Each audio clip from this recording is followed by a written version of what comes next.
How do we put chords into progressions that sound good? What are some of the most essential popular 4-chord progressions out there? How do we identify which progressions are in the songs we love? How do we compose or arrange songs with awesome chord progressions? If you want the answers to any of these questions, keep watching.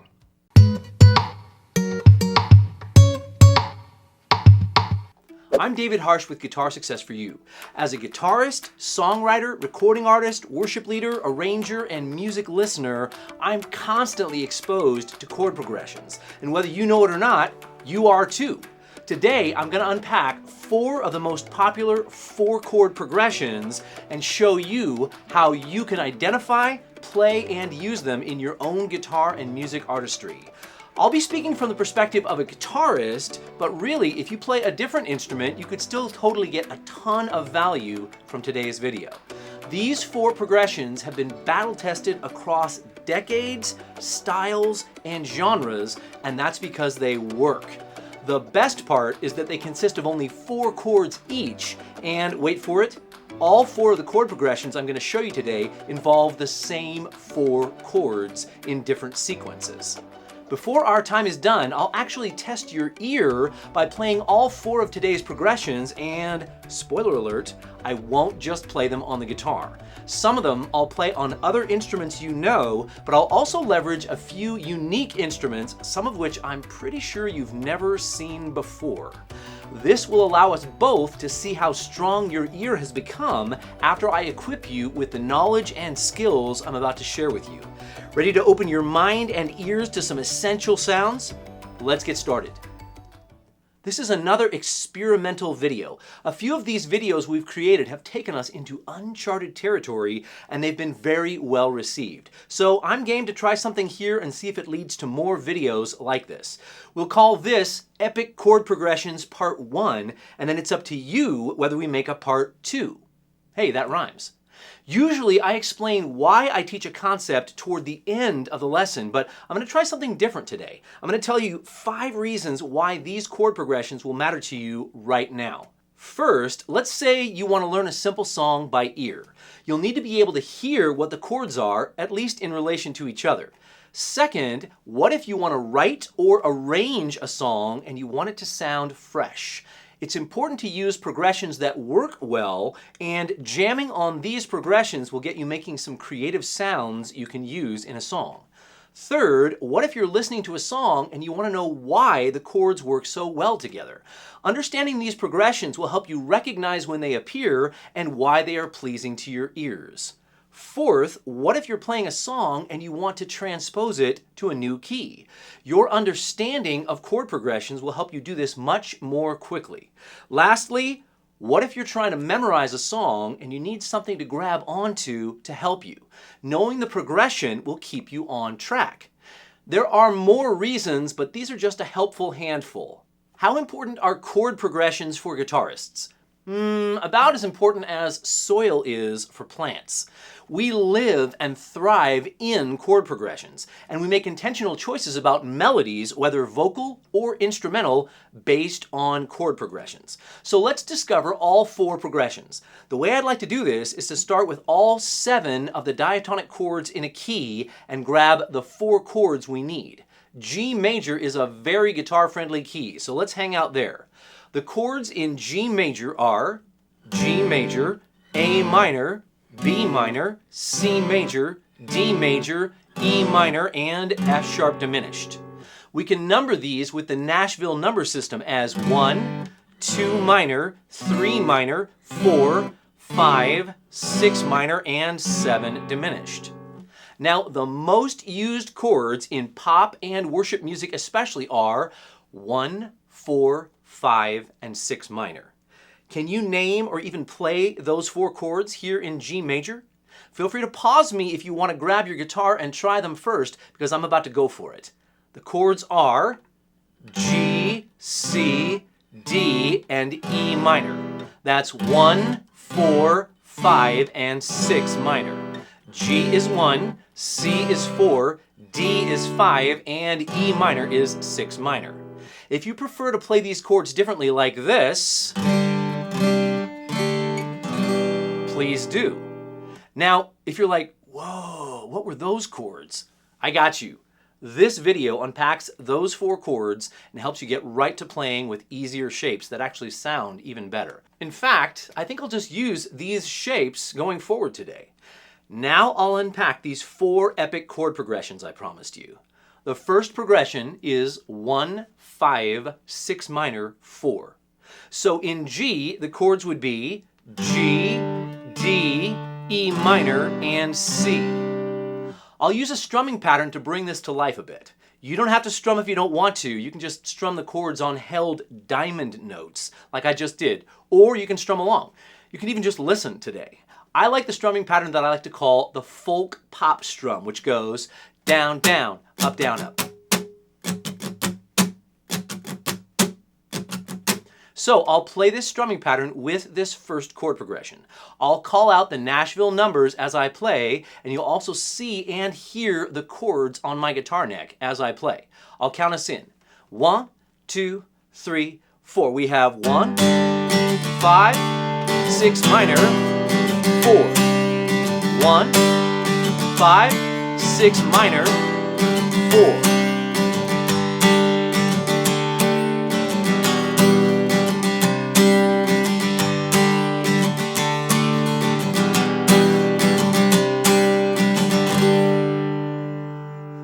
Now, this first progression we just discovered can appear in lots of songs. Here is a random sampling of some songs that feature 1, 5, 6 minor, 4. The second progression I want to teach you today is 1, 6 minor, 4, 5.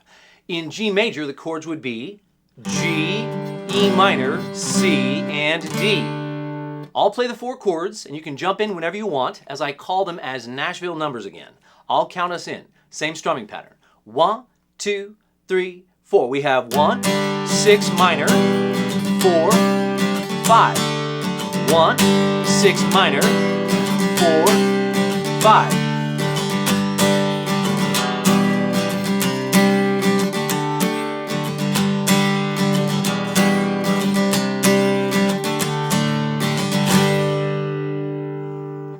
Now, you may know that we could play this progression in any time signature and even any harmonic rhythm. Do you know what the harmonic rhythm is, by the way? It's the rate at which the chords change. This means we could have some long value chords and some short value chords. Here's an example of long and short note values with the same chords and a totally different strumming pattern. 1, 2, 3, 4. We have G, E minor, C, D. 1, 6 minor, 4, 5.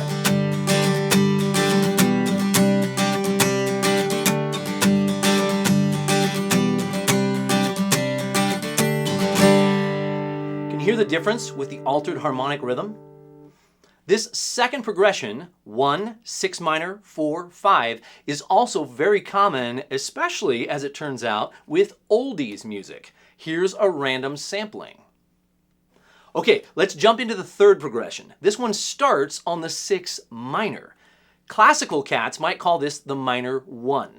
I get it. Nashville tends to orientate everything to the 1 even if the tonal center is 6. So today we'll call this 6 minor, 4, 1, 5. In G, the chords would be E minor, C, G, and D. Let's try it. We'll go back to the same folk pop strum we've been strumming today. 1, 2, 3, 4. We have 6 minor, 4, 1, 5. 6 minor, 4, 1, 5.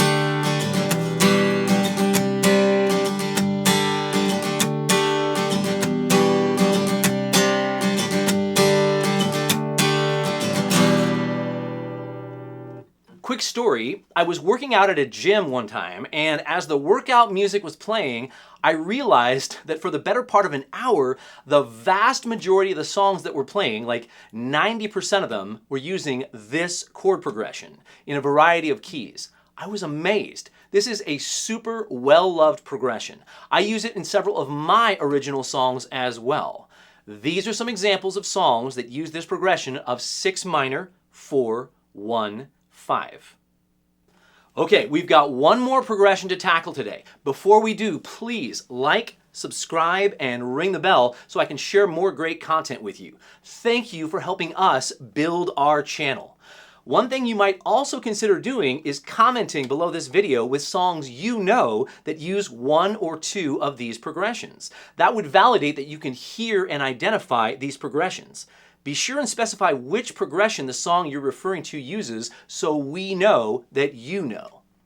Okay, the fourth and final progression for today is 1, 4, 6 minor, 5. Let's start in G again. The chords are G, C, E minor, and D. I'll count you in with the folk pop strum again. 1, 2, 3, 4. We have 1, 4, 6 minor, 5. 1, 4, 6 minor, 5. You got this.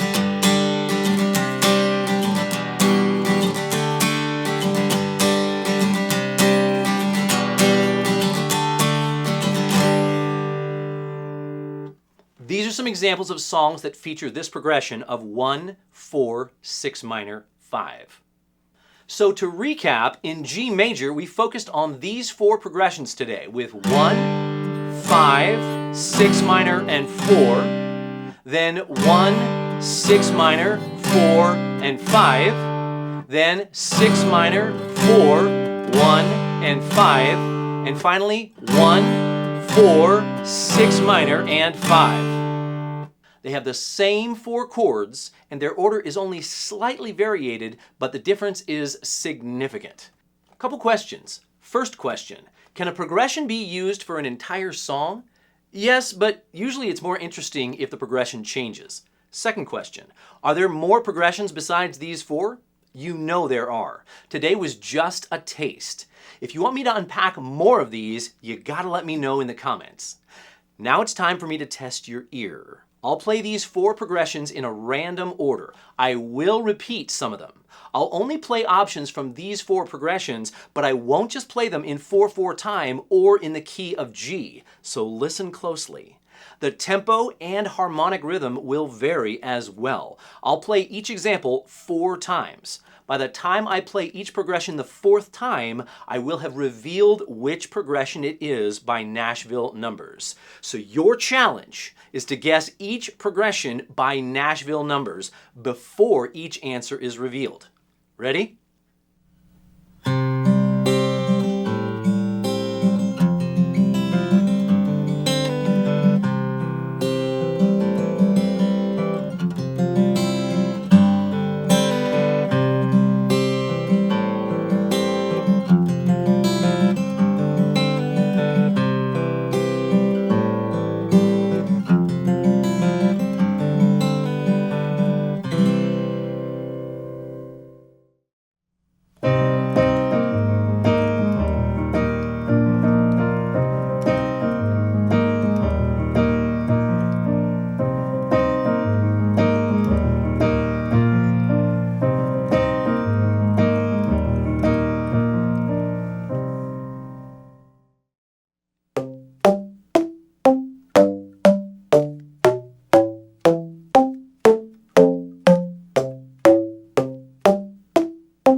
How'd you do? Did you recognize some or all of those? How many did you get right? Was today's video helpful? Do you think maybe you need some work on your ear training? If so, this video is our first ear training challenge and can really help you ramp up your ear training skills. Or if you want to get better at strumming and develop 3 patterns, including the folk pop strum I featured today, this strumming workout will put you through some good paces. I look forward to serving you in the next video.